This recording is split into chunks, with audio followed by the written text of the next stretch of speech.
Olá, pessoal. Então, iniciando a nossa gravação, sejam todas e todos muito bem-vindos e bem-vindas. Hoje é a segunda parte, então, da palestra do Roberto, Enfrentamento ao Assédio Moral no Local de Trabalho. E o espaço, então, Roberto, agora é todo seu. Seja bem-vindo com a gente de novo e obrigada mais uma vez pela parceria e nesse segundo momento, então, de encontro. Obrigada, Roberto. Ok, obrigado, Priscila. Eu que agradeço a oportunidade e nós vamos começar da seguinte maneira. No nosso último encontro, o primeiro, que foi quarta passada, algumas pessoas fizeram algumas perguntas e que eu fiquei de dar uma pesquisada porque eu não sabia responder da maneira mais adequada naquele momento. E aí eu lembro, uma era a Brígida, que eu lembro o nome, que eu marquei, e que me perguntou sobre a SINC, que é essa comissão que a UFSC criou, que é a Comissão de Investigação de Nexo Causal. E aí, no material de vocês no Moodle, eu acrescentei um materialzinho a mais, que na real eu salvei a página e tem o link no próprio site da UFSC. Vocês podem entrar lá quem quiser e está bem explicadinho, né, o que é a investigação, como é que são os grupos de doença, como é que a gente classifica, porque as pessoas podem ter uma tendinite, por exemplo, pode ser do trabalho, pode não ser do trabalho. Então ali na página, como eu falei, está muito bem explicadinho, muito interessante, para quem não é da área, inclusive, começar a entender melhor isso, ou ter a oportunidade de entender melhor. Mas, sobretudo, na página, vocês vão achar o fluxo de solicitação. Então, na UFSC, todos nós temos somos habilitados, né, no nosso sistema OSPA solar, e aí quem quiser vai abrir um procedimento, um processo administrativo no SPA, e inclusive nesse fluxo tem o fluxo e tem a explicação de como fazer isso, né? Do tipo de processo que é um administrativo, que você tem que pôr sua matrícula. Aí no grupo de assuntos, vai colocar lá 416, que é a investigação de doença relacionada ao trabalho. E o assunto é 1670, que é a avaliação do nexo causal. Tem que decorar esse número? Claro que não, eu não decorei. Estou falando aqui para vocês porque eu estou lendo neste link que está ali na bibliografia para vocês. Então, com relação a SINC, é isso. Tem que tramitar oficialmente pelo SPA. Isso vai cair para uma junta de 3 médicos, sendo 2 médicos do trabalho e um médico da junta médica oficial. E ao final desta avaliação, se esta junta de 3 médicos entender que há nexo, aí então a junta médica oficial, ela registra isso oficialmente.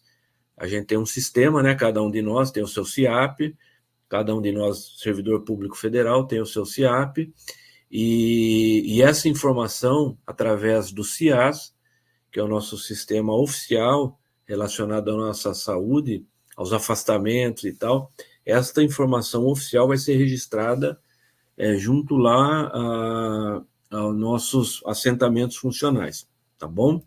Então, respondendo a Brígida, e também sobre material de boas práticas, educação e gentileza, eu confesso para vocês que eu tentei achar algum livro, alguma bibliografia, e não achei.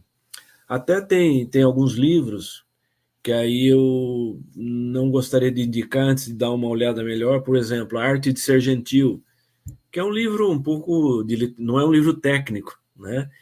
E então eu fiquei um pouco inseguro com relação a isso, mas para não deixar vocês sem nada, sem nenhuma resposta, lá na bibliografia nós acrescentamos também um outro material, e aí eu já vou explicar para vocês. É um link do Centro Integrado Educação Escola, que é do Sistema S.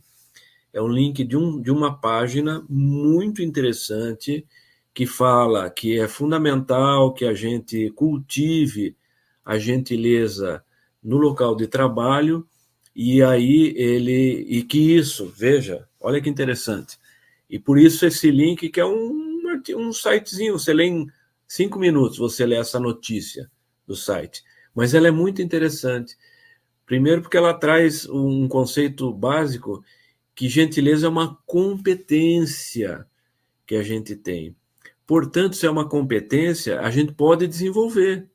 A gente pode se empenhar e desenvolver isso, né? Ela não é ou nasce super gentil ou nasce grosso, nossa, né? Não é nada disso. A gente tem competências que a gente pode desenvolver ao longo da vida. E a gentileza é uma. É importante ter esse conceito. E aí essa matéria vai falar lá 5 atitudes que você pode ter que ajuda, então, que propicia que essa competência tua a ser desenvolvida por você e pelos colegas, né, possa aflorar no ambiente de trabalho, como a clareza, as coisas. Isso a gente já falou bastante, que é um dos motivos pelos quais o assédio moral ocorre. É a falta de clareza no trabalho, e mais do que isso, não só a falta de clareza nas atividades, mas, por exemplo, quais são os limites que cada um de nós tem. Então, tem gente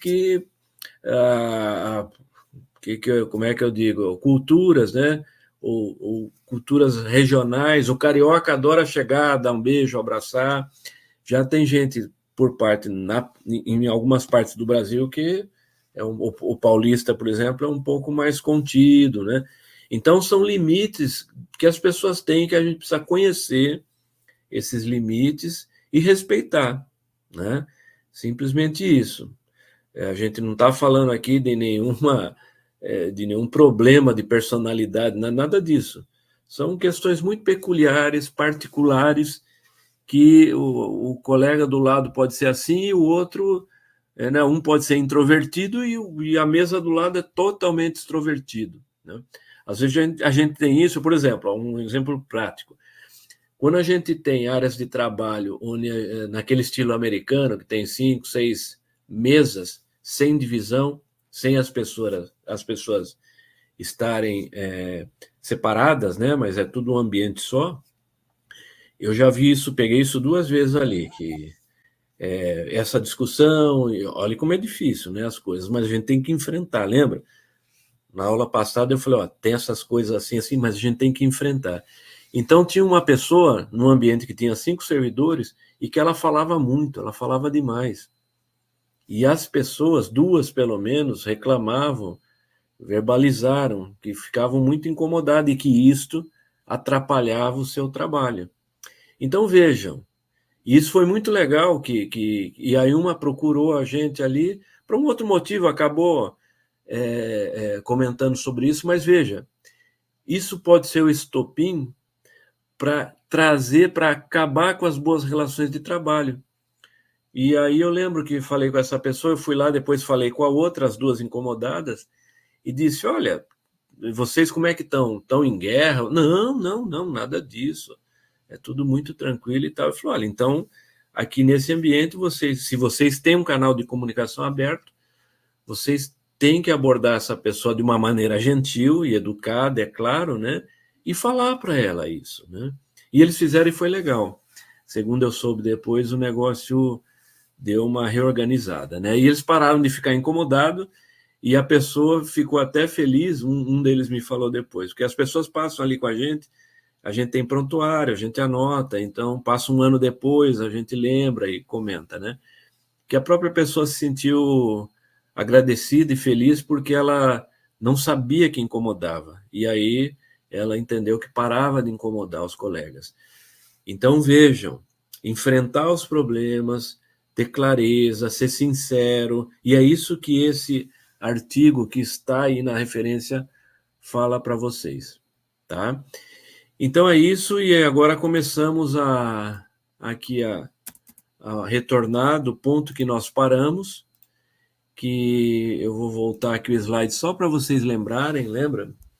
Aqueles 4 eixos que a gente falou. Lembrando que eu comecei falando, então, sobre os riscos. São 5 categorias de riscos.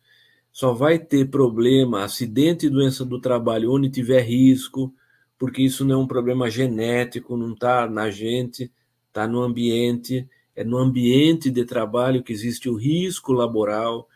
Daquelas 5 categorias de risco, as que a gente relaciona ao assédio moral, é uma delas que são os riscos chamados ergonômicos, ou os fatores ergonômicos do ambiente de trabalho. E desses fatores ergonômicos, que eles se subdividem em 3, biomecânica, essas questões muito visíveis, a cognição, a carga mental e a organização do trabalho. Então, é ali no modo como o trabalho se organiza que a gente pode ter esse risco presente no ambiente de trabalho e que aí pode levar a gente ter a ocorrência de assédio moral no trabalho. Então, de uma maneira muito resumida, aí eu falei para vocês, né, que tem os 3 pilares fundamentais para ser assédio, que é o constrangimento, constrange a pessoa no seu local de trabalho, a desqualificação, e ela é um profissional ruim, ela tem uma prática ruim, ela não dá conta do trabalho, e a humilhação. Uma pessoa, isso aí não sabe se comportar, não sabe se vestir, não sabe falar, não sabe se relacionar com as outras pessoas, então a humilhação. Lembram? Esses 3 pilares que a gente falou, e depois essas outras 4 categorias de como é que na prática, no dia a dia, isso se manifesta. Lembrando mais uma vez para vocês que esta apresentação está anexada no Moodle e vocês podem ter acesso, abrir inclusive e acompanhar agora, se quiser, tá? Então agora vamos ao nosso ponto de partida desse nosso segundo encontro, que é entender o seguinte: já que a gente já falou bastante do ambiente de trabalho, da existência do risco, de como é que é esse clima organizacional que pode existir lá, que pode levar ao sofrimento, né, de alguém lá por assédio moral, ou mesmo que não seja um assédio. Eu dei até um exemplo de uma pessoa que falava alto, e uma chefia que falava alto, e embora para ela isso fosse normal, e aí alguém diz, então tudo bem. Não, tudo bem não está bem, mas não é assédio moral, né? Vamos ver, vamos fazer o enfrentamento então disso. E porque isso incomodava as pessoas lá no ambiente de trabalho, tá?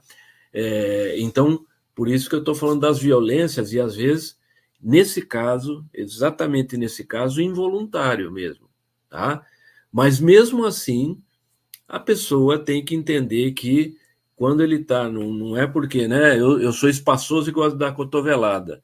Paciência, se você vai trabalhar do meu lado, não, por favor, né? Eu tenho que reaprender a não dar cotovelada, porque isso incomoda a pessoa do lado. O fato de eu ser espaçoso e não ser intencional, isso incomoda, que é outra questão do assédio moral. Vamos lembrar, no assédio moral existe intencionalidade. Eu posso até, de uma maneira não intencional, sem querer, estar agredindo uma pessoa, até pelas palavras que eu uso, tá? No assédio moral, isso pode acontecer pelas palavras, por uma série de coisas, mas é intencional. Existe a intencionalidade, a intenção de você afetar aquela pessoa, seja constrangendo, desqualificando ou humilhando. Muito bem. Então agora nós vamos começar a falar um pouquinho sobre essa pessoa que acabou sendo afetada por essa desorganização das relações do trabalho, por essa deformação da organização do trabalho no seu setor, na sua empresa, na sua instituição, tá? De forma que, quando isso atinge um determinado patamar, A grande maioria das pessoas se afeta por isso. Se afeta e adoece. É verdade que existe um grupo pequeno de pessoas, vejam, que sofre assédio moral e não se afeta, gente, não adoece. Isso é um número muito pequeno de pessoas, tá? Pô, então não é nada. Existe assédio moral e ele tem que ser combatido e extinto. Não é porque aconteceu um assédio moral. Lembra, o primeiro conceito que eu trouxe aqui na aula passada foi a partir da ótica do judiciário.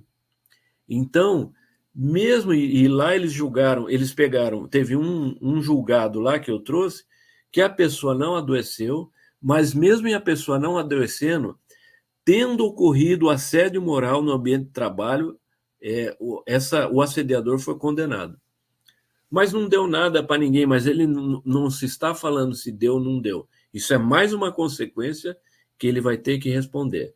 Mas o assediador responde por instaurar, por praticar o assédio moral no local de trabalho. E tirando essa pequena parcela de pessoas que não adoecem, a grande maioria se afeta. A grande maioria adoece. E aqui, nesse slide, vocês podem ver aí inúmeros sinais, sintomas, aí está tudo misturado, sinal, sintoma e doença, tá? A hipertensão arterial, por exemplo, é uma doença, né? Mas nós temos, as pessoas podem sentir dor generalizada, palpitações, o coração dispara, muito comum numa doença que é a síndrome do pânico, suar frio, o coração dispara quando vai chegando, por exemplo, no seu local de trabalho, que ele sabe que o assediador ou assediadora está lá, né? Aí distúrbios digestivos, gastrite, por excesso de ácido clorídrico no estômago, né? E também comer demais, engordar, comer de menos e emagrecer muito. Dor de cabeça é muito comum, tá? É uma dor no peito que a pessoa vai para o pronto-socorro. Vocês sabem que a clássica do infarto é dor pré-cordial, que é a dor na região do coração, e que pode irradiar aqui para cá, ou pode irradiar para o membro superior esquerdo. Então, quando alguém chega, obviamente, com uma dor aqui, que vai para lá, vai para cá, por cuidado, uma das primeiras causas que o médico avalia ou exclui se a pessoa está tendo aí uma insuficiência coronariana, um infarto, né? Se está tendo alguma coisa desse tipo. E nesses casos, o que a gente ouve? Que a pessoa já chega adoecida lá, passa com a gente ali na DSO, lá no meu setor, na divisão de saúde ocupacional, já adoecida e, infelizmente, e é uma coisa comum, ó. Eu tava em dor no peito e tô infartando porque dor no peito e o coração dispara. Fui pro SOS Cardio ali, fui pro Hospital da Unimed, fui para não sei aonde ali, fui pro Hospital Regional ali em São José, fizeram todos os exames e não tinha nada. E o médico concluiu aí que é uma questão aí relacionada à ansiedade, algum transtorno psíquico. A irritabilidade, as pessoas ficam mais irritadas e, em geral, essa irritabilidade se manifesta não apenas no seu ambiente de trabalho, mas em casa também, né? Com o grupo familiar. Muitas vezes são os filhos os filhos pequenos, que acabam pagando a conta, né? Porque os filhos grandes, hoje em dia, sabem se defender, né? Mas as crianças não têm autodefesa, né, em geral. A gente ouve isso, a gente tem que trabalhar esse aspecto também. A falta de ar, como eu falei, que vem com a palpitação, o consumo excessivo de álcool, e aí, agora eu só durmo tomando uma taça de vinho, eu só durmo tomando meia garrafa de vinho, eu só durmo tomando agora uma garrafa de vinho, todos os dias, ou pelo menos 3 ou 4 dias por semana. A gente vê isso. Quem fuma, né? Porque a pessoa que fuma tem no cigarro um alívio. Fumava meia carteira de cigarro por dia, fuma 2 agora. E em especial essa queixa última aí de diminuição da energia. Já acorda cansado, não tem vontade de fazer mais as coisas. Então, claro que tudo isso, inclusive, prejudica a vida geral da pessoa, mas prejudica, inclusive, o seu desempenho no trabalho, né? É bom a gente estar sempre atento a isso também. E aqui, agora não vou citar mais, mas vocês podem ler depois, e a irritabilidade, como eu falei, com raiva, por exemplo, aquela vontade de se vingar, isso é comum também, viu, gente? Porque eu vou dizer uma coisa para vocês, atendendo essas pessoas vítimas de assédio moral, eu percebi uma coisa. Se tem um sentimento que nós, humanos, que nos fere, existem vários, mas um nos fere de morte, assim, junto com um ou outro mais, que é o sentimento de injustiça, de ter sido injustiçado. Puxa vida, eu trabalho aqui, eu cumpro meus deveres todos, cumpro meu horário, cumpro todas as tarefas, ainda faço mais, ainda sou gentil, e, e a pessoa ainda vem querer dizer que não, que eu vou querer me humilhar, querer isso, é o sentimento de injustiça, tá? E isso, inclusive, a gente vê ancorado com um sentimento outro ruim daí, que é a raiva. As pessoas ficam com raiva. E é um sintoma que nós temos que trabalhar, né? A gente tem trabalhado, não naquele outro programa que eu falei que eu trabalho, não na minha divisão ali, mas o que eu sou cedido, que é o Caminhos do Trabalho, a gente tem recebido muita gente que são CLT, são de indústrias, de empresas, etc., de outros locais. E muitos casos de assédio moral, e aí a gente consegue encaixar essas pessoas na nossa clínica de psicologia, ali na faculdade de psicologia, que se chama SAPSE. E eu tenho como médico, a gente tem um grupo interprofissional, tem psicologia, tem fisioterapeuta, que a gente tem caso de tendinite, tem fonoaudiólogo, que a gente tem caso de perda auditiva, pelo ruído ocupacional. Então, eu interajo muito com várias outras profissões, mas hoje, em especial, com a psicologia. Então, são sintomas que, a partir dos sintomas, eles tratam aí esses transtornos que, em geral, de ansiedade ou relacionados à depressão. E aí, antes de mudar a lâmina, eu só vou ressaltar aí para vocês olharem o último da lista aí. Vejam só, suicídio. E nós temos que falar sobre essas coisas, viu? Porque elas acontecem. Então, quando a gente vê o suicídio, gente, antigamente tecnicamente havia uma ideia de que ele estava vinculado à depressão. Não, se a pessoa tem depressão, a doença depressão, né? Não aquilo que às vezes estou triste, estou deprimido, como a gente já comentou, mas relacionado a quem tinha a doença depressão mesmo. Então, essa pessoa que tem algum risco de suicídio. E hoje a gente vê que não. O suicídio, ele é multicausal, ele pode ser causado por várias coisas, inclusive por uma pessoa que não tem antecedente psiquiátrico nenhum, não tem nenhum antecedente de transtorno mental, seja qual for, algum grave, algum leve, e num determinado momento vivencia alguma coisa muito ruim na vida dela, que é catastrófico para a vida dela, e esta pessoa, inclusive, também pode, infelizmente, chegar ao suicídio. Então, são coisas que a gente tem que estar atento, coisas quais? Aqueles sintomas que eu disse, que a gente está atento, né? Se por acaso perceber no colega alguma coisa de diferente, está mais irritado, está mais triste, está mais ou deprimido, entre aspas, né? E tiver a possibilidade, tiver a abertura, que também a gente precisa ter isso, né? Não pode chegar para uma pessoa, ei, você aí, ó, você está meio deprimido, vai para o psiquiatra lá, o que é isso, cara? Calma aí, né? Então, para o seu colega de trabalho, mesmo para o familiar, né? A gente verificando alguma dessas coisas aí, e aí a gente tendo a oportunidade, a primeira coisa que a gente pode falar é se ela está precisando de ajuda e tal, e quem sabe procurar uma ajuda profissional.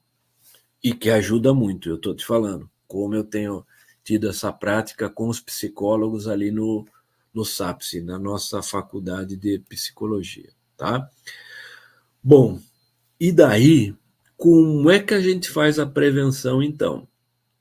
De novo, vou falar sobre os riscos, os 5 grupos, um deles é ergonômico, o ergonômico abre em 3 categorias, e uma das categorias é a organização do trabalho, que é onde está ali 95% do problema ou da solução, né?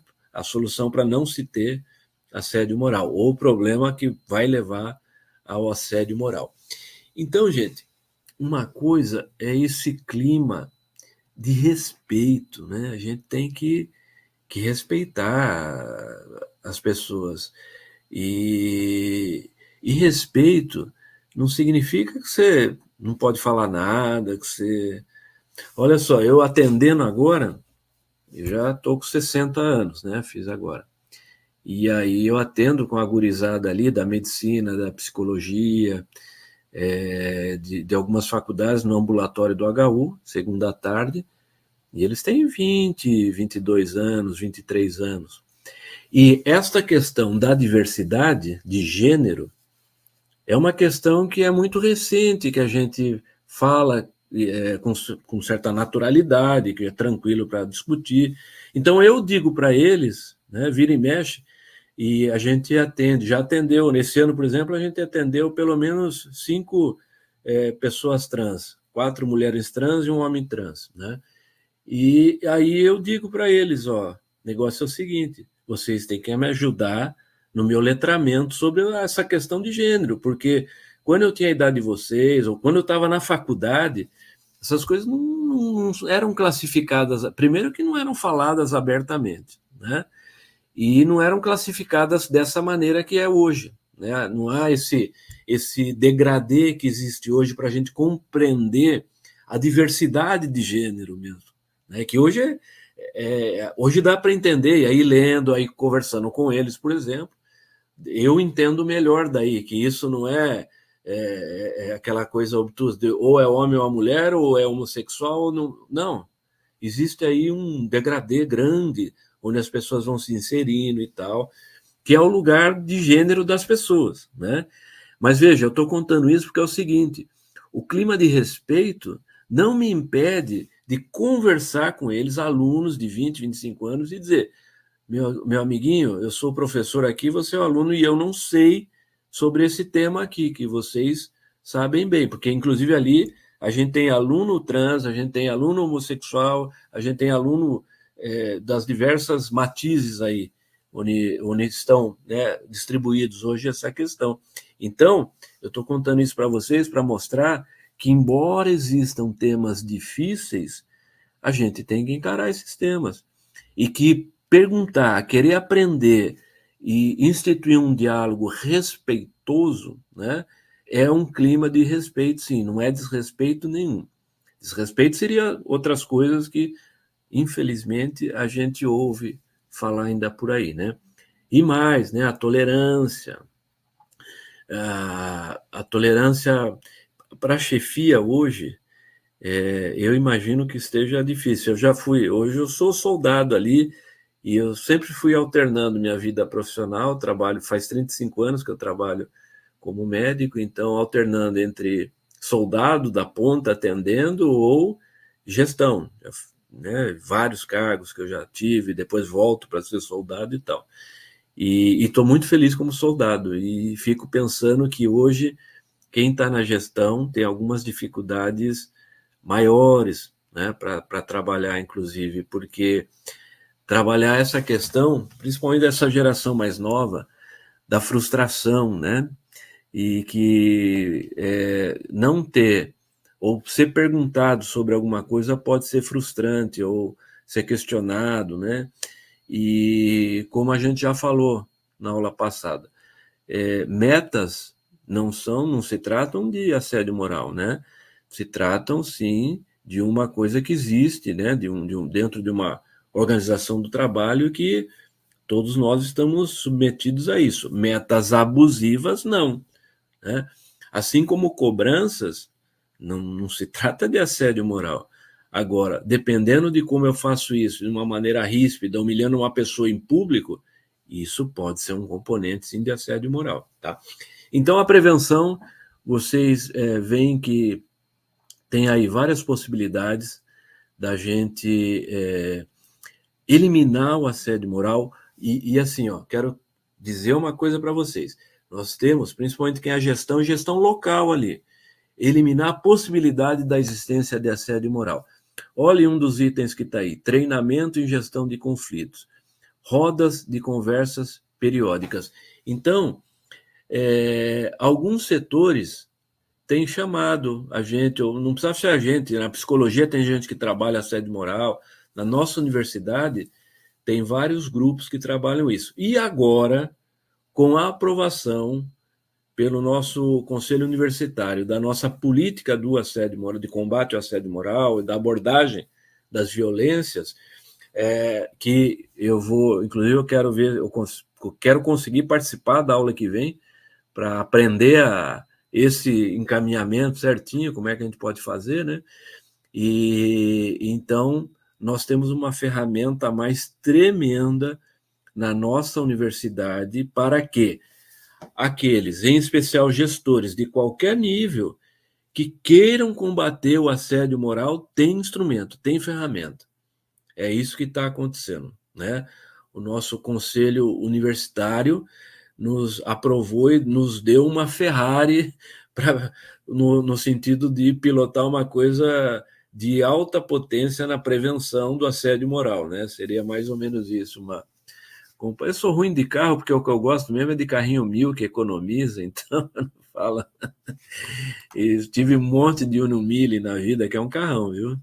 E carrinho 1.0 é fantástico. Chega a fazer. Olha, eu tinha um Uno Mille e chegava a fazer 18 quilômetros com 1 litro, hein? Que coisa, né? Mas, enfim, a gente ganhou uma Ferrari, tá? Para combater o assédio moral. E a universidade está convidando a gente a ocupar esse espaço no cockpit ali para pilotar essa Ferrari. E aí estão algumas das questões que a gente pode utilizar, que estão lá na política. De certa forma, tudo isso aqui está permeado ali na política, né? Em especial esse último, que é o canal de comunicação, né, para acolher a vítima. E é muito importante, assim como me perguntaram, e eu não sabia, embora eu faça parte lá da comissão de investigação de Nexo, mas eu não sabia ao certo o fluxo, fui lá perguntar e apresentei no começo dessa aula, né, da SINC, da Comissão de Investigação de Nexo Causal e como abrir no SPA. É muito importante que a gente conheça os caminhos, tá? Então vamos aproveitar a Tereza aí semana que vem, que ela vai mostrar bem para a gente na prática como é que a gente atua nesse sentido, tá? Eu quero mostrar aqui para vocês, tem um sindicato que eu tenho trabalhado com eles, que é o Sindicato dos Trabalhadores Municipais de Florianópolis, que é o Sintrazem, e a questão mais ou menos de 7 anos, a gente inaugurou uma iniciativa, uma grande ferramenta lá no Sintrazem, que foi o Observatório de Combate ao Assédio Moral. E, para além da burocracia, a gente discutiu bastante como fazer isso e entendeu que tinha que criar uma ferramenta prática e fácil para que as pessoas tivessem um canal a mais de expressão, um canal, inclusive, especializado, quando se sentissem vítimas de violência no trabalho, em especial de assédio moral. E a gente já atendeu, nesses últimos 7 anos, mais de 100 casos, e dos quais, é uma espécie de ouvidoria sindical, né? Porque a ouvidoria teria que ser, obviamente, da instituição pública, como a nossa universidade tem formalmente a sua ouvidoria, a sua porta de entrada.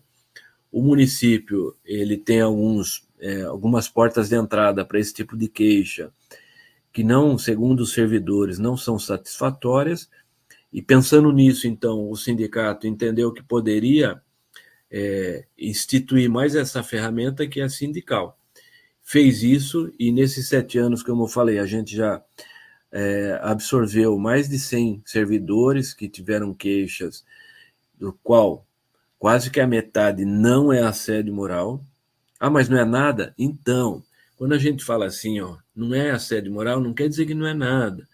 Pode ser sim, pode ser algum tipo de violência, até um dano moral, mas o assédio moral não é. E aí a gente já limpa essa área. O que não é assédio moral é bem mais fácil de resolver, e o que é assédio moral tem um procedimento lá que a gente segue.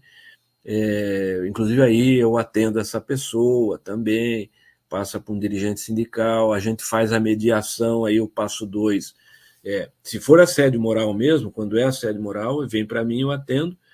Aí, junto com a pessoa que está em atendimento, eu digo, bom, eu acho que no seu caso a gente consegue fazer uma mediação, que a pessoa procura, em primeiro lugar, gente, para sair daquele inferno que ela está vivendo. Essa é a questão. Ela não está pensando em indenização, ela não está pensando em nada disso. Ela está pensando em resolver um problema que ela não está aguentando mais. Então, a gente atende, avalia, é o caso de assédio mesmo, e aí a gente propõe, é sempre conversado e acertado com a pessoa. O que a gente vai fazer? Porque tem caso que eu digo, bom, eu acho que é assédio moral mesmo, vamos encaminhar então, que é o seguinte, agora, fulana, a gente vai conversar ali com a sua chefia, quando é o caso de chefia, vai dizer que nós te atendemos e vai dizer que na nossa visão há elementos sim de assédio moral. Até porque, gente, uma coisa muito importante que tem que ficar claro, a gente não pode rotular um processo de assédio moral, ou sobretudo uma pessoa de assediador, se a gente não ouve o lado dessa pessoa que está sendo chamada de assediador. E vou dizer para vocês, nessa prática de mais de 100 casos que a gente teve ali no Sintrazem, alguns casos nos surpreenderam muito, tá? Quando a pessoa veio, traz uma história, a gente vai, é uma história que tem toda a lógica de estar sendo vítima de assédio, e quando a gente vai, ó, a gente teve uns 4, 5 casos desses, é uma pequena parcela, é muito pouco, tá? Mas a gente teve, que na real, aquela chefia estava sofrendo assédio moral. Olha o grau de complexidade da coisa, como é que não é simples. Então, é uma irresponsabilidade a gente, assim, ouvindo uma história ou não tendo quase nenhum elemento tal, chamar alguém de assediador, tá? Então, por isso a gente desenvolveu esse tipo de tecnologia lá. Ouvir a pessoa, combina com a pessoa que vai ouvir a pessoa que ela diz que está assediando e vai propor uma mediação. A pessoa concorda, como eu disse para vocês, teve gente, por exemplo, tem como 10% das pessoas que são vítimas de assédio, que dizem, não, eu estou conseguindo controlar ali, eu só queria deixar registrado aqui, para se acontecer alguma coisa, está registrado. Muito bem. Ali, da perspectiva do Sintrazem, a gente respeita isso, né? Porque não é um servidor público com a administração, é um filiado do sindicato que procurou o sindicato. Então, a gente respeita essa vontade daquela pessoa que está nos procurando e que quer esperar um pouquinho, quer ver como é que evolui para daí atuar. Mas a maioria quer que a gente vá fazer a mediação, então a gente vai, faz essa conversa, e aí vai para uma terceira conversa, que aí é tanto o assediador como o assediado juntos, e a gente mediando, e isso é importante saber também, viu? Olha cá, quando existe assédio moral mesmo, não há possibilidade de acerto entre as partes. Quando o assédio moral foi instituído ali naquela dupla, naquele ambiente de trabalho, é porque já se cortaram todas as possibilidades de racionalmente esses dois polos se acertarem. Por isso, então, a mediação é uma coisa fantástica, porque é um terceiro que está isento de paixões, né, que a princípio, inclusive, a gente faz a aplicação de uma ferramenta técnica, um questionário técnico, uma abordagem técnica, e para tentar exatamente não nos influenciar, né, com ai, que horroroso, que isso, que aquilo, não, vamos fazer essa abordagem técnica. e fazemos então essa mediação. Inclusive, ao final, como é um sindicato, né, as pessoas sabem, inclusive, que mesmo mediando, se quiser, ela tem direito a ir para a justiça, que com tais e quais provas o processo dela fica muito forte, ou com tais e menos provas o processo dela, se ela for para a justiça, fica bem mais fraco, a chance dela perder é grande, mas ela é informada dos direitos dela e aí ela vai exercer. E nós tivemos até hoje um caso que foi para a justiça. Eu já falei um pouquinho sobre isso, e que a pessoa, a gente diz assim, eu aprendi isso, mesmo quando ganha, perde. E a pessoa me disse, né, que estava na festinha da criança lá e tal, sábado à noite, todo mundo alegre, feliz, e ela começou a chorar e não parou de chorar mais, até ir embora para casa, porque lembrou do processo, que podia perder, que é uma injustiça e tal, tá? Então, dentro do possível, a gente media, tá?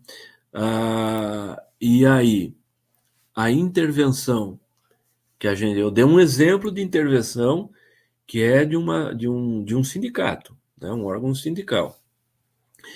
E quais são os modos de intervenção? Que agora, com a nossa política oficializada no âmbito da UFSC, isso vai estar muito mais claro e muito mais organizado para ser encaminhado, tá? Então, a primeira coisa a gente tem que investigar, é como eu falei, a gente não ouve alguém e já sai dando tiro aí, né? Mate primeiro e pergunte depois quem é, né? Isso é coisa de ditadura, a gente não faz isso. A gente investiga, a gente. Outra forma de intervenção, como eu falei, aquelas rodas de conversa anteriormente, que são um modo de prevenção, é um tipo de intervenção muito interessante e eficaz, tá? Esse trabalho que eu contei que eu faço no Sintrazem, a gente não só atende ali o pessoal vítima de assédio moral, como quando há indicativo de qualquer violência ali no local de trabalho, que não é só contra um, contra outro, mas que dois, três estão sentindo, a gente tem feito um outro tipo de intervenção, que é articular um convite, a gente articula ser convidado para a reunião pedagógica, por exemplo, das escolas, que a cada 2 meses eles têm, então para lá um período, estão todos os professores, todos os educadores, né? Ou as reuniões de unidade básica de saúde, que a cada 1 ou 2 meses também, um período, eles param, toda a equipe não atende, fecha as portas, e eles discutem, né, sobre o trabalho, a organização do trabalho, e por algumas vezes a gente já articulou ter sido convidado para isso, né, coincidentemente, e fomos, e é muito interessante, é muito bom, porque aí, inclusive, a gente não chega com uma fala, obviamente aí do geral nem podia chegar com uma fala, ô fulano, ô ciclana, né? Ao contrário, a gente chega com uma fala geral sobre o tema do assédio moral, a violência no local de trabalho, a importância de se manter um clima organizacional bacana, né? Porque hoje a gente passa a maior parte do nosso dia no trabalho, incluindo quando vai e volta, né? A gente a nossa vida é trabalho. Então, se o clima local, na organização do trabalho, da nossa lotação ali, do nosso setor, for ruim, a nossa vida vai ficar ruim, né? Então é por aí que a gente faz essas rodas de conversa e distribui uma cartilha que a gente tem também, tá? A gente pode definir, dar exemplos de comportamentos que não são permitidos, e aí a gente fala não só de assédio moral, mas de assédio sexual também, que infelizmente ainda ocorre, né? Eu estava vendo um dado, Santa Catarina parece que é o estado que mais mata a mulher, né? É um negócio assim terrível, né? Meu Deus, como século XXI e o Sul Maravilha é assim? Que loucura é essa, né? Mas enfim, então dar exemplos de comportamentos também que não são legais é interessante, né? As pessoas... Porque aí tem uma coisa, gente, no aprendizado que é o seguinte: eu estou falando um monte de coisa aqui, metade das pessoas está no WhatsApp aí, que é assim que a gente faz hoje, né? Quando a gente está na videoaula e tal, e a outra metade até está prestando atenção, e uma pequena parcela vai gravar uma coisa que eu falei agora, outro depois anterior e tal, tal. Isso se chama cognição, né? A gente faz quando a gente dá o link, faz a cognição, fala, entendi, então é isso. E a cognição, a gente dá esse clique em geral no cérebro quando a gente fala da vida real, da vida como ela é, da vida prática. Então, quando a gente faz uma roda de conversa e dando exemplos de comportamentos práticos, a pessoa, puxa, é mesmo, hein? E não é que fulano fez isso com fulana lá e não era legal, então, e não é que acontece mesmo, aí as pessoas aprendem, aí a gente aprende. É um modo muito eficiente de aprender, com exemplo, né? E lembrar que a gente tem que monitorar e avaliar. Então, esses casos que a gente, por exemplo, acompanha lá no Sintrazen, que eu dei o exemplo, a gente resolve, depois de 1 mês ou 2, a diretora sindical pergunta para a pessoa como está, e aí, como todo mundo tem muita coisa para fazer, ao final ela diz, olha, se você tiver qualquer problema, procure a gente de novo, tá? Mas é importante a gente avaliar se está legal e monitorar, nem que seja logo no primeiro mês, assim, só, legal a gente monitorar, né? Então, mas na vida real nós não temos tempo para isso, né? Os profissionais não têm tempo para isso, porque tem um monte de gente para atender, tem um monte de problema para resolver. Mas fica registrado aí que é uma coisa muito, um tipo de intervenção muito interessante, tá?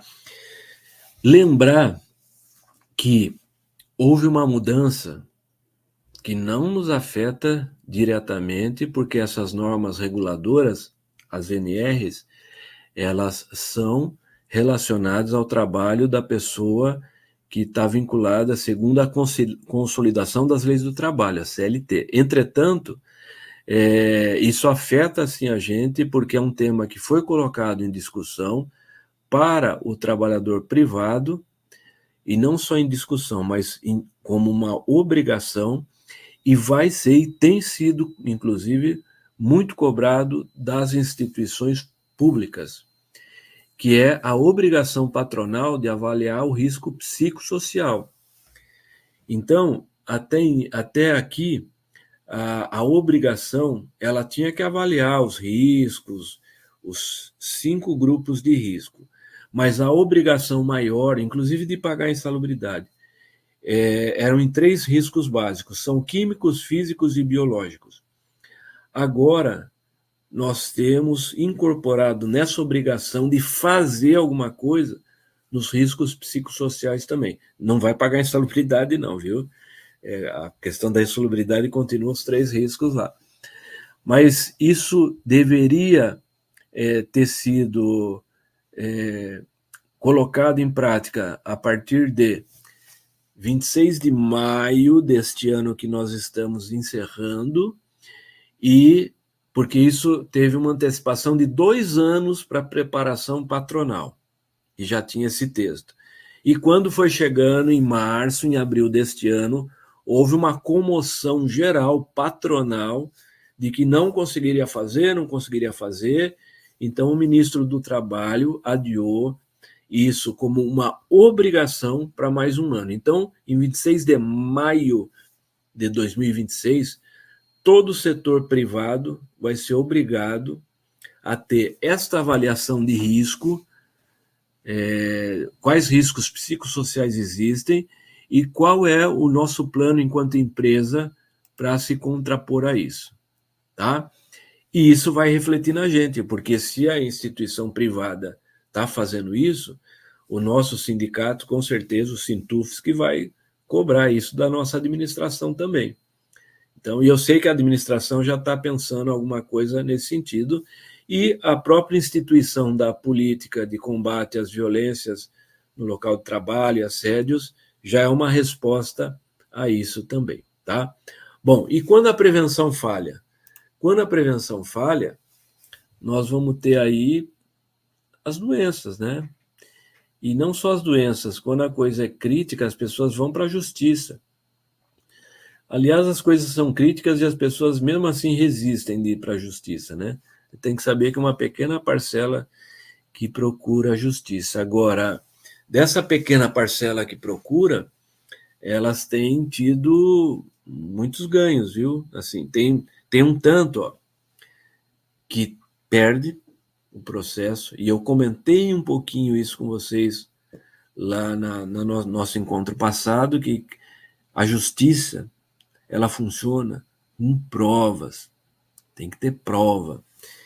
E a prova do assédio moral, ela é uma prova que muitas vezes ela frustra, como eles chamam. Não tem muito onde pegar, quem assedia não deixa as marcas, embora hoje com o WhatsApp tá uma beleza, né? Porque o WhatsApp é prova, viu, gente? Guarda e print. O print é eterno, lembra disso, tá? E então com o WhatsApp a gente está tendo, às vezes, e-mails com ordens ou com coisas que ali podem se configurar como assédio moral, e aí as pessoas levam essas provas. Banco tem muito caso de assédio moral, aí como a notícia, né, que está da condenação de um banco aí pelo Ministério Público. Lembrar que, por exemplo, aqui em Florianópolis teve uma empresa de telemarketing que fez o seguinte: instituiu um prêmio que ia ganhar um chocolate para o operador mais lerdo, mais devagar. Ele ia ganhar o chocolate talento. E dava um chocolatinho. Isso é uma forma de assédio moral tremenda, clara, né? E a gente chegou aqui em Florianópolis, não sei quem vai lembrar isso, mas a gente chegou a ter um suicídio de um agente da Polícia Federal lá dentro da Polícia Federal. Porque, lembra que eu falei, a última coisa ali, a mais trágica, é o suicídio, né? E o suicídio, a gente tem alguns estágios, que são ideação, as pessoas começam a idear, planejamento, que ela já começa a dar um Google. É diferente, viu? Quando a pessoa diz, vontade de morrer, não sei o quê, não sei o quê. Mas quando ela dá um Google sobre formas de se matar, ela avançou, tá? E aí é tentativa e suicídio em si. Inclusive, se fez tentativa, aí e não conseguiu se matar, aí é um caso que a gente tem que botar 30 olhos em cima, ajudar, apoiar, porque aí o risco é maior. Consegue controlar, sim, é bom que a gente saiba isso, viu? A gente consegue controlar isso e consegue superar esse tipo de situação. Mas os profissionais de saúde, sobretudo, claro, os de saúde mental, precisam dar um apoio muito grande, né? Inclusive, os próprios profissionais de saúde organizam uma das ferramentas mais potentes de apoio a esse tipo de situação, que é o círculo social da pessoa. Coisa mais potente, ela precisa, viu? Precisa de lítio, precisa de muita coisa ali nesse momento, de medicamento.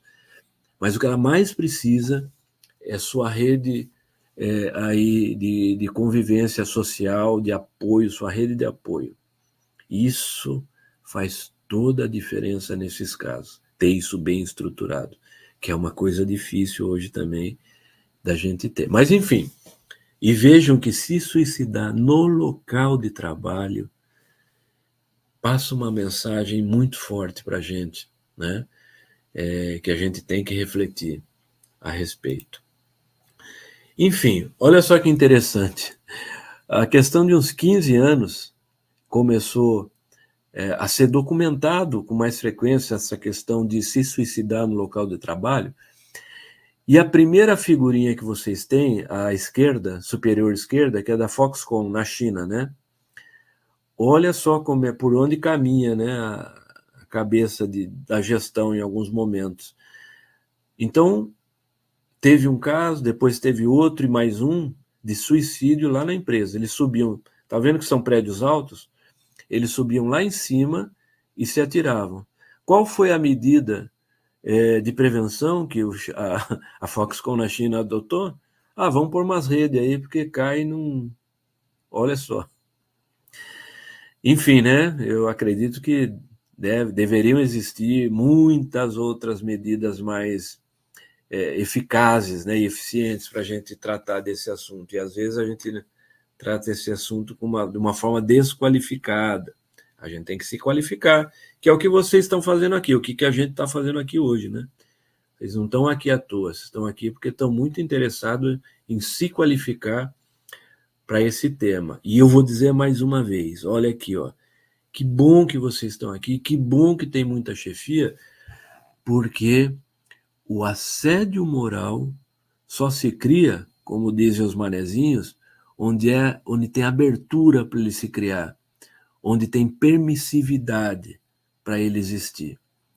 Quando a instituição e suas chefias dão uma mensagem clara, queridão, queridona, assédio moral aqui não se cria. Nós não admitimos assédio moral. Essa já é a primeira grande ação de combate ao assédio moral. E, mais uma vez, pela 6ª vez, a nossa universidade fez isso com a aprovação da nossa política aí de combate às violências no local de trabalho. E para encerrando e a gente abrir o debate, a questão de uns 15, 20 anos também, o assédio moral organizado, teoricamente, dessa maneira que a gente está vendo hoje, ela é uma coisa recente, de 25, 30 anos. É claro que já existia. Assim como hoje, olha só, tem uma coisa que sempre existiu, desde 50, 100 anos, e a gente não percebia, mas agora houve um arcabouço teórico que consolidou esse conceito, que é o assédio eleitoral, que no nosso órgão público a gente não vê muito isso, forçação de barra para que se vote num candidato X ou A ou B, mas na iniciativa privada, o dono da empresa, algumas vezes, acha que é dono das pessoas que trabalham lá também, e acha que é dono do título de eleitor dessa pessoa. Então, vejam, a questão de uns 8 anos, ficou clara uma outra figura que chama assédio eleitoral. A gente está aprendendo todas essas coisas. Assim como há 15 anos, ficou claro que existe uma outra figura para além do assédio moral entre um e outro, que é o assédio organizacional, tá?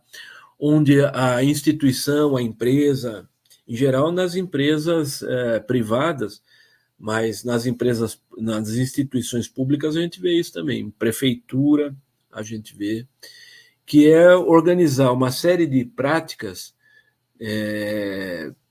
enfim, na organização do trabalho, que acabam gerando essas pressões, humilhações, constrangimentos, e isso materializado pelo quê? Pelo ritmo e metas. Então, como eu falei, metas abusivas, ritmo de trabalho.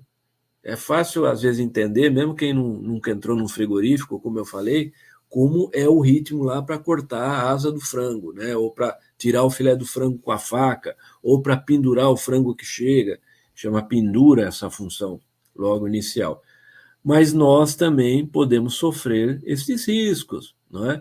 Se eu tenho uma meta, por exemplo, de alimentar um determinado sistema informatizado aí que eu conseguiria fazer 1, 2 casos por dia, ou preencher completamente 1, 2 casos por dia, e me exigem 4, 5. Né? Então é uma coisa complicada. Então essas metas abusivas, ritmo acelerado, advertências inadvertidas, vamos dizer assim, né? Que a meta é abusiva e você não atingiu. Então o resultado está advertido, tá? E que se manifesta também dessa questão através das chefias e dessa estrutura hierarquizada, tá?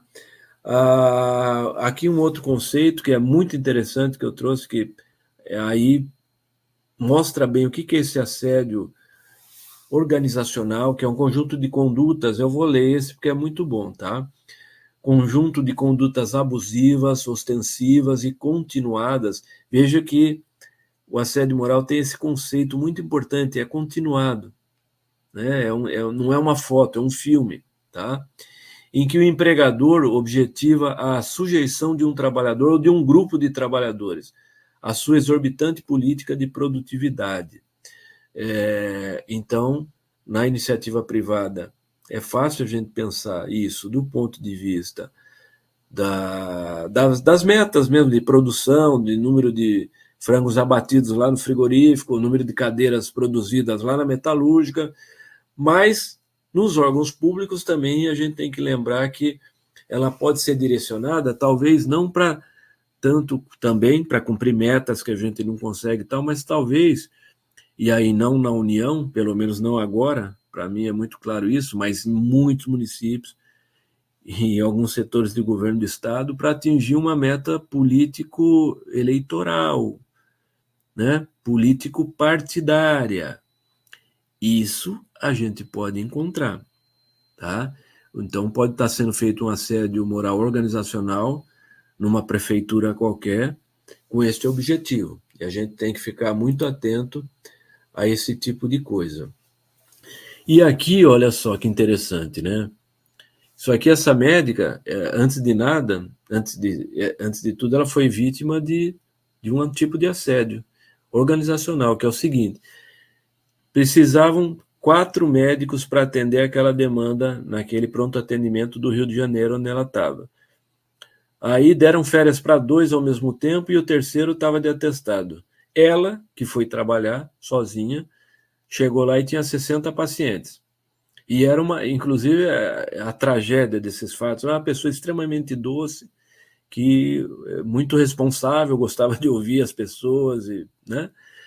Então, ali, depois de meia hora de atendimento, que ela chegou, tinha 40, 50 e poucas pessoas, já tinham 60 daí, invadiram lá o consultório e bateram nela, né? Quer dizer, ela era o problema? Ela, inclusive, era parte da solução ali, né? Mas por esse tipo de organização que estava já pronta ali para o exercício do trabalho, ela acabou sofrendo, né, uma violência física, inclusive, por conta de um arcabouço organizacional assedioso que existia ali. Que a gestão não pensar que um profissional só não podia ficar de cara com 60 pessoas com febre, com gripe, com mal-estar, com papai morrendo, meu filho vai morrer e você não faz nada, né? Então, um tipo de assédio organizacional. E trazer aqui daí para Florianópolis, aqui para a gente, para a UFSC, inclusive, houve um problema na vigilância sanitária estadual, que eu até citei no nosso encontro passado, e que vou apresentar agora para vocês, inclusive porque saiu no Notícias do Dia aí, o nosso jornal aqui em Santa Catarina, e foi público, e está lá no jornal, então isso me permite trazer e contar esse fato a vocês, né? De uma pessoa que a gente atendeu, da Vigilância Sanitária Estadual, e que tinha ali indícios de assédio, e que ao atendê-la, a gente perguntou, olha, mas... E ela falando, tem mais gente, tem mais isso, tem mais aquilo, fulana sofreu isso, ciclano sofreu isso, e a gente então disse, olha, mas tem mais gente? Tem. E você consegue trazer para nós essas outras pessoas, para a gente conversar, porque aí, fulana, isso passa de um caso individual para a gente tentar estabelecer esse assédio institucional, organizacional. E ela disse, tenho. Uma pessoa muito articulada, muito inteligente, né? E aí trouxe mais 14, entendeu? E aí não teve jeito. Aí, inclusive, nós temos uma pessoa, que é da nossa UFSC, professora Suzana Tolfo, que, para além das terras catarinenses, é uma das maiores autoridades brasileiras no tema do assédio moral. E a Suzana se aposentou. E aí a gente deu de cara com esse caso no começo desse ano, e aí eu disse, eu nunca tinha trabalhado com isso, com assédio institucional, né, essa forma coletiva, organizacional. E aí eu liguei para a Suzana, falei, Suzana, socorro, pelo amor de Deus, você não quer ajudar a gente aqui, ó? Tem assim, assim, né? E a Suzana de pronto falou, não, vamos lá, de aposentada e inclusive sem nenhum recurso financeiro extra, é bom que se diga isso, né? A Suzana nos ajudou, participou da escolha das ferramentas que nós aplicamos, algumas ferramentas de trabalho de grupo, de que cada um fez também, enfim, foi muito legal, e o nosso laudo concluiu que o que estava ocorrendo ali era uma forma de assédio organizacional, a partir da gestão ali da direção, que foi, e é bom lembrar uma coisa, essa pessoa chegou pelo Ministério Público do Trabalho, então aí devolveu-se esse laudo para o Ministério Público do Trabalho, que fez 14 exigências ao Estado, ao governo do Estado de Santa Catarina, e isso foi daí em abril, maio desse ano. Quando foi em junho, todas as 14 estavam cumpridas, inclusive a última, que era a exoneração desse diretor da Vigilância Sanitária. Aqui, se vocês têm aí, vocês têm esse slide, tem inclusive o link aí de onde tem a notícia, que quem se interessar pode ver mais. Bom, para além, ó, eu não tô nem aí com a pessoa, sou um sociopata, não sei o quê. Tá, mas ó, então tá sendo um liga mesmo. Agora eu vou te contar uma coisa, para além de tudo, a própria organização leva prejuízo nessa também, tá? E aí tem algumas pontuações que a gente faz aí.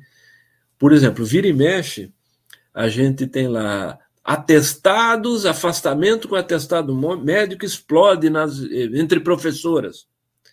E aí quando você vai ver, é um novo método que eles estão introduzindo, um novo software de controle que está acabando com o tempo das professoras que não conseguem fazer o seu trabalho só no horário de trabalho, né? Ou está acontecendo alguma coisa. Então, o absenteísmo, por exemplo, né? O absenteísmo é a falta ao trabalho por motivo médico. O absenteísmo aumenta bastante. Aposentadorias prematuras, né? E licenças e mesmo demissões quando é na iniciativa privada. Enfim, vocês vão ver aqui uma coisa interessante, né? Que alguém pode dizer que mas a gente aqui não tem exposição negativa da marca, que as empresas privadas têm. É empresa tal, olha aí o nome dela que está sendo aí questionado, né? Que vai ser rebaixado frente ao conceito geral. A nossa marca tem também, né? Porque a nossa marca UFSC, ela tem um prestígio tremendo, não só na sociedade, no estado de Santa Catarina, como no Brasil. Então, até isso pode ser uma coisa, né? A pessoa lá em São Paulo ouvindo, nossa, olha o que fizeram, sai uma notícia aí, pegaram isso na UFSC, olha só o que está acontecendo na UFSC. Então, aí você vai ter uma lista que você tem prejuízos para a organização também. Não só a pessoa, não só ali o setor, o trabalho em geral, mas a própria organização tem prejuízos, tá? Aqui é um pouquinho do que eu falei, para que quando o assédio moral, quando chega num nível, só os dois não conseguem superar aquele mal-estar, aquele ambiente de terror que foi instituído. Mas de modo que, se vocês olharem, né, as duas pessoas aí, logo o que está mais abaixo na figura à direita, veja que há um momento inicial que pode haver negociação, sim, entre duas pessoas, aquele momento inicial. Por isso que é importante a gente pegar essas coisas logo no começo. Elas são, entre aspas, assim, mais fáceis de serem resolvidas no começo. Porque conforme as pessoas vão se magoando, a coisa vai ficando muito ruim, tá? E aí a mediação, que é aquilo que a gente faz, que eu falei que a mediação ainda é uma coisa espontânea, né? Mas você pode ter a conciliação, que aí já envolve algum instrumento legal que regula, ou até arbitragem, que aí, no caso judicial, né? Que aí é uma autoridade dizendo, não, você está errado e você está certo. Então, quanto mais precoce a gente conseguir intervir nesses casos, melhor, tá? Encerrando aqui, deixando para vocês uma bibliografia. Então, a Suzana Tolff, ela criou esse NEPOT, que é esse núcleo, que trabalha o tema do assédio moral, né, e das violências no trabalho. Ela aposentou, mas o NEPOT segue, tá? E aí vocês podem ter toda a bibliografia aí, que tem livros lá em PDF, esses são livros em PDF, tá nesse site aí da nossa universidade, que vocês podem baixar. E eu quero dar um destaque muito especial nesta primeira publicação, que está em rosa, aí na região inferior. Estão vendo? Aí, ó, que é o Guia Lilás, que é o Guia Lilás que pertence que foi publicado pela CGU, né, por a nossa Corregedoria Geral da União, e eu falei um pouquinho dele e vou insistir para que vocês leiam, corram os olhos sobre ele, vejam ali no sumário os tópicos, porque ele organiza bem esse tema do assédio moral. E até eu comentei, não foi à toa que ele foi publicado em 2023, né? Ele já estava pronto há muito tempo, mas ele não podia ser publicado, né? Porque o Guia Lilás é como a União quer combater o assédio moral dentro dos ambientes federais, tá? Então isso é importante, né? A gente tem isso em conta, um material muito rico, além de todos esses outros que estão aí, ok? Então eu quero agradecer mais uma vez a oportunidade. Tem aí um obrigado em várias línguas. Se alguém conhecer outra aí, quiser botar no chat, eu copio para no próximo slide eu salvar como, eu ponho mais um obrigado em uma língua. Só tenho que me contar que língua é, né? Tá bom? Obrigado, hein, gente?